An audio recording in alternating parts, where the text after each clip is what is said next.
Besties, I have a very exciting package to open, and for once it's something I bought myself. So this is from Mysterious Galaxy, a bookstore in San Diego, California. And by that alone, some of you may know where this is going. I should have got this open before I started filming. Oh my god. Why won't it open? Oh wait. No! Not packing peanuts all in my laundry. Well, the book comes all nice and wrapped in a brown paper bag. Or not a brown paper bag, but you know what I mean. I'm sorry, these packing peanuts are so upsetting to me right now. This is nice though. If you were getting it as a gift for somebody, you wouldn't even have to wrap it. Like, my lazy ass would just put a bow on this and call it a day. But it's for myself, so. It's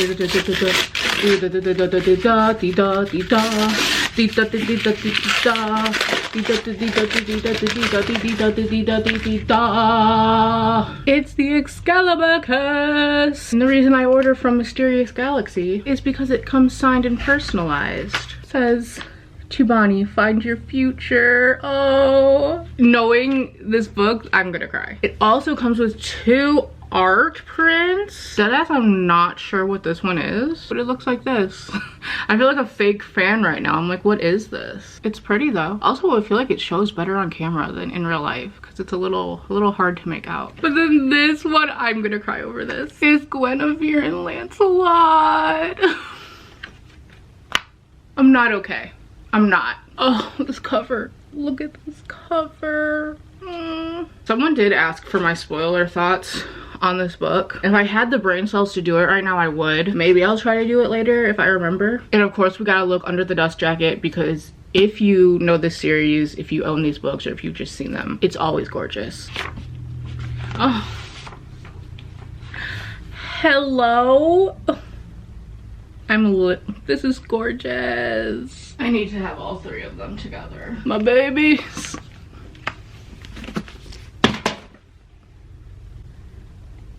And that's why I shouldn't have children. They're so pretty. I can't even like properly I'm just freaking in love. I'm in love. And now I need to like reread this at some point. Like obviously you know I will. But most especially because I have tabbed the shit out of these 2. So she has to get her time. I'm just so happy. And sad because it's over. But happy. This book is also signed and personalized because I also bought it from Mysterious Galaxy. This one is not. So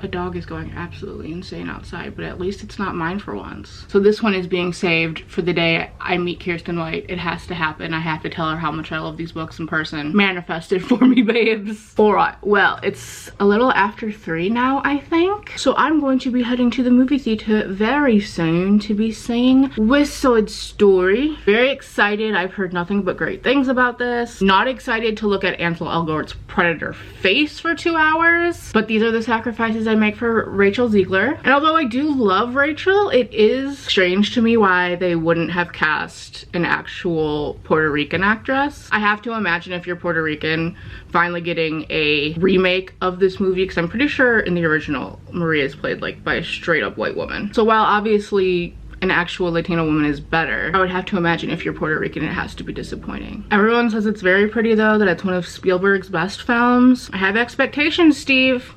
It better be good.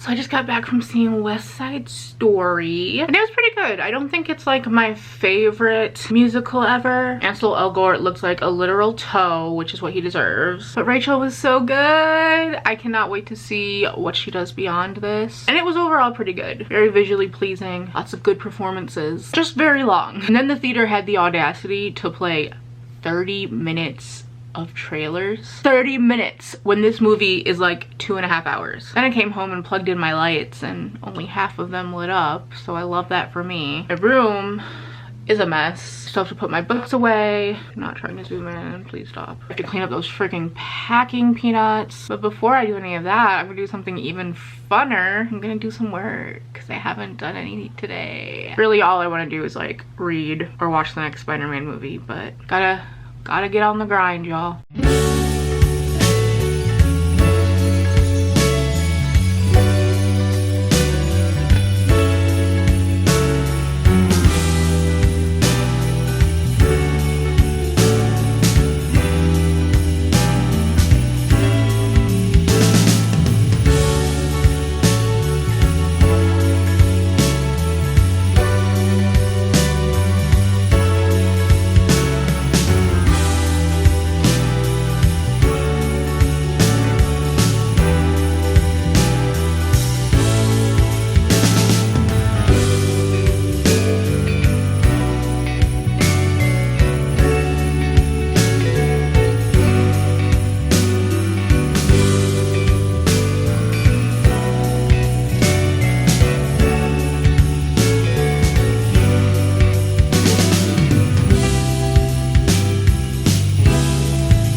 Y'all to know that I'm just sitting here watching this third Spider-Man movie and the other half of my light string that went out just came back on its own.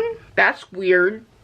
That's suspicious. Well, as y'all saw, I watched Spider-Man 3 and the people of Rotten Tomatoes and also the person who commented on yesterday's vlog saying that the third one goes downhill were very correct. That was not very good. Like, okay, listen, I think where it ended up in the end was cool. Once again, we're gonna be talking spoilers. Like the battle between Spidey and Sandman, Sand Monster, Venom, and eventually Harry joining Spidey to save the day was really cool. I really liked that moment. And I definitely got emotional when Harry died, which is so funny because at the beginning of the movie, when Harry was fighting Peter and then Peter like brings him to the emergency room to like save his life, I was sitting there like, just let him die, the fuck. And so I definitely see how they wanted to build up different villains so that there was more than one to face at the end, but the execution just made it feel like the movie was trying to do 5 different things. It felt like it was trying to pack in so much that it was just discombobulated. The romance was not strong enough in the first 2 movies to have the sort of conflicts that they do in this third one, because it's like we spent all this time waiting for them to get together and now it's just immediately problems. Gwen Stacy, what was she there for except to be in the middle temporarily? I don't know. The majority of the movie I was not a fan of, and this one did not hold my attention like the other 2 did. I found myself wanting to go on my phone, but I did like the end. I just can't imagine having watched Spider-Man 2 and then you wait however many years were between those movies. And you just walk in and see that third one and you're like, man, no. Hopefully that's not how No Way Home is gonna be, but early reviews are all saying good things, so I don't think it will be. But I am all up to date on my Spider-Man lore. So when these other villains come in during No Way Home, I will know. I will know. Funny though, I have never watched the Venom movies, so I definitely didn't even know that's where it was going in terms of villain. I didn't even know Venom was a villain. I thought he was just like an anti-hero kind of thing. I don't know, maybe the Venom movies are very different than this Venom in Spider-Man 3. Also at the end, did the sand guy just like go away? Like he was like, I'm sorry, I'll leave now, I'm gonna stop. What happened there? And then the very last shot of Peter and MJ dancing, so like we assume they get back together. Was that supposed to be like, I don't, was this supposed to be the end? Like did they go into this movie knowing like this is done, no more after this? Or were they hoping to get a 4th movie? I have no idea. I don't regret watching it, and I certainly don't regret watching Tobey's movies. I thought they were, for the most part, pretty well done. I'm once again wishing that I had time to watch Andrew's movies and the 2 of Tom's that are out. Not necessarily because I'm like, I need the refresher, but because I just want to be able to say for certain who my favorite Spider-Man is, because And I think this might be a controversial choice, but I feel like it's Andrew. Like, I don't know if it's a generational thing, but I loved Andrew Garfield as Spider-Man. Not to say that I don't love Tom Holland, I absolutely do. And I think his movies are just so fun in the way that they connect to the current MCU world. And that is really a big plus of those. Plus Zendaya. But like Andrew, I was so sad when they said he wasn't going to be Spider-Man anymore, and just his films are the most heartbreaking. If you've seen them, you know what I mean. I don't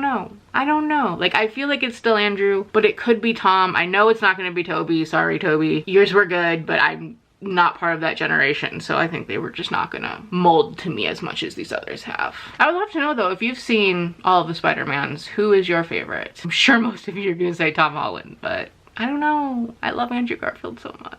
And wasn't the thing with him being like, he said something like, yeah, Spider-Man could be bisexual, and then Disney was like, no, or Sony, whoever, no. I love him. Not to say I don't love Tom Holland, I love him. But like, okay, that's gonna be it for today's vlog. Y'all, I'm finishing this vlog at 2 a.m. I mean, by the time I'm done, it'll probably be like 3, but like the improvements. Oh, I might even get to read a little bit afterwards. Let's be real, I'm probably gonna go on TikTok, but still, I really went from, I'm gonna be done filming by 10 and done editing by 11 and getting uploaded by 12 to me at 5 a.m. every day, scheduling the video and the tweet to go up, half asleep, half zombie. Absolute insanity. Also, I never gave my Excalibur Curse spoiler thoughts, and I really think I'm gonna save that for a video one day. Like, whenever I do reread it, I will give you like all of my spoiler thoughts. I think that will just be more coherent because, again, as we've addressed during Vlogmas, brain of Swiss cheese. But I can tell you one thing, and it's about the ending. So if you haven't read the book or you don't want to be spoiled for whatever reason, click off the video now. You're not gonna miss anything else. I'll see you tomorrow. But for those of you that do, here's my one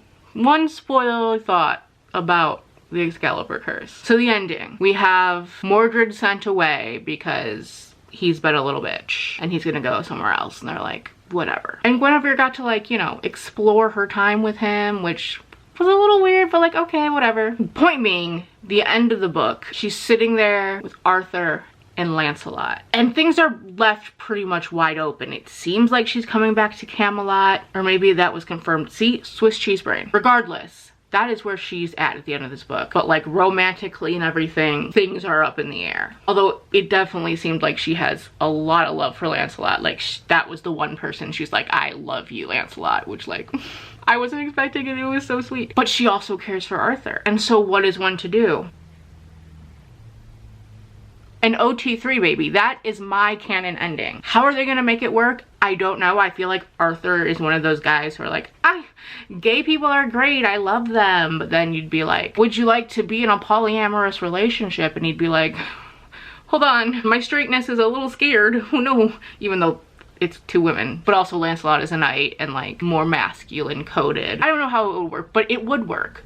Because Arthur is a good person despite some of his troubles in this last book, as we've seen. And like, again, I think this book discusses light and dark and how there's so much more gray than there is good and evil. And like, the only people who can be like super just evil are the ones without their humanity. So like, we see Merlin and we see the Dark Queen, like at the end, like they're basically on the same level here, playing for their own gains. So yeah, that's the only spoiler I wanted to talk about. That's my opinion. They're an OT3, and considering the ending is so open, no one can tell me otherwise. Unless Kiersten White is gonna write another book, which I'd absolutely accept. Kiersten, if you would like to write, even if it's just a novella, stories from Camelot, Kiersten, that's my opinion.